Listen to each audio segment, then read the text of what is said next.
look at having posters for a bit.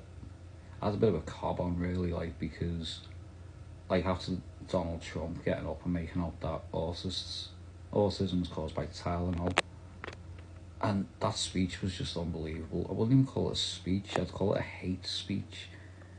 And about halfway through it, he basically just, he had one little moment of honesty where he was going, "Oh, that costs a lot of money to treat." So basically, Tylenol's the new words for we don't want to spend money on autism care in this instance. It's where the the vaccines cause it came from, really, like, because it's not been previously understood. So because, like, mental health started getting spoke about in 2015, and then neurodiversity around about 2021, more people have become aware of it, more people have started getting tested, more people are being found to have it, and more people are being told they don't, conversely, you know what I mean? So I think what's happened there is Trump just seen that the numbers were rising, hasn't thought himself or thought it necessary to learn anything about it because he's a billionaire, so he mustn't know everything. And then he's got up on the stage, and really, that should have been his most embarrassing moment. Instead, it just caused questions, arguments, and for what? So with with neurodiversity, the reason it's not classed as an illness is the more accurately evolutionary mismatches. So I've got ADHD, for example. My neurotype evolved at the point in human history when we were still hunter-gatherers. So because it's got strengths, we get laid. And when we get laid, at times we pass on our genes. By that point, we've met nature's threshold of being a successful organism. So there's no reason ADHD would have went extinct unless we all suddenly stop getting laid.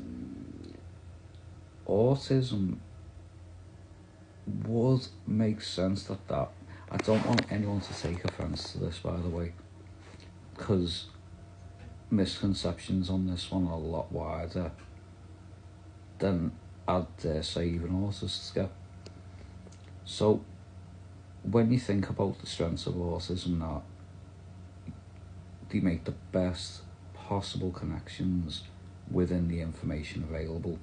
Like, the brain's basically like a download bar, so I'd be like the Google search engine, ones and zeros running all over the place, come back with literally everything you need. But it's too much. What I come back with, it's literally everything you need to survive, but it's the entire Google search result. So what I come back with should then be given to an artist. The download bar. To take the information given and make that as efficient as possible. That would make sense that was evolved during the Ice Age.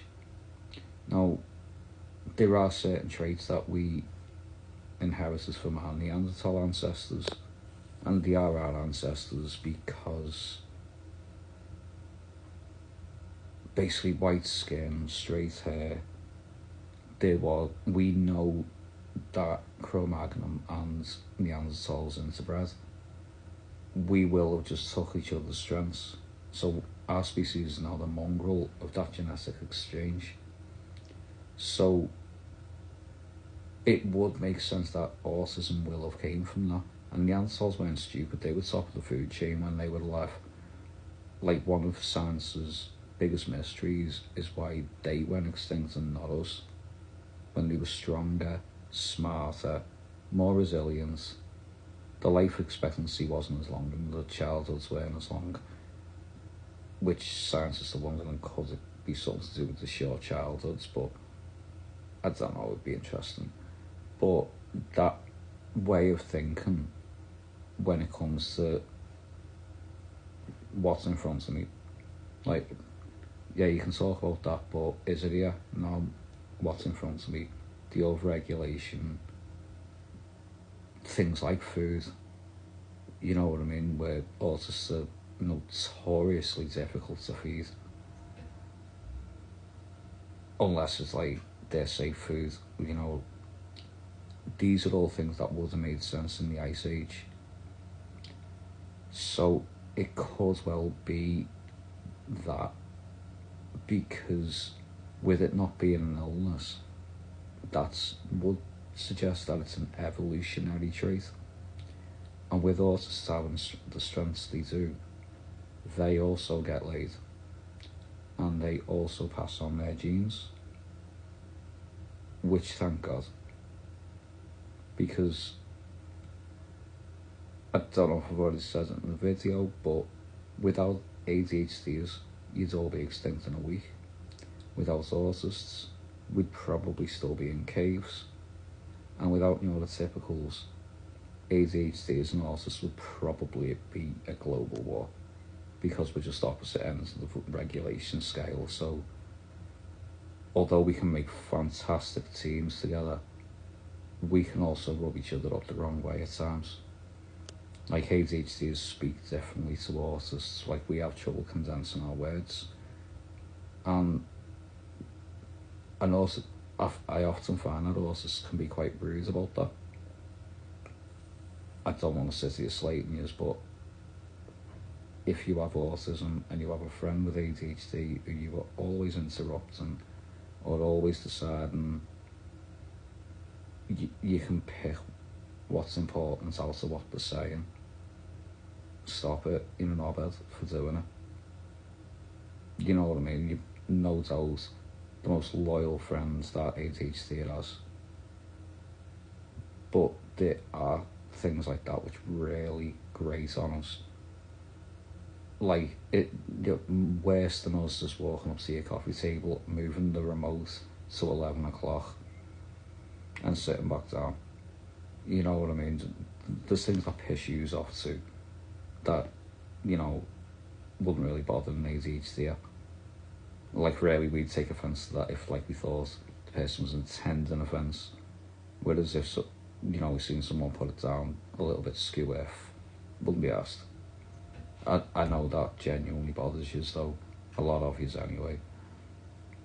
So that's not something you could explain, really, or change, and it's not something you should have to.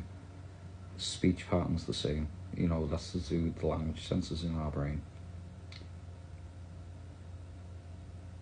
So now I've said all that, it's back to defending yous, because yous did not deserve to have the President of the United States showing he hasn't got even thought about yous.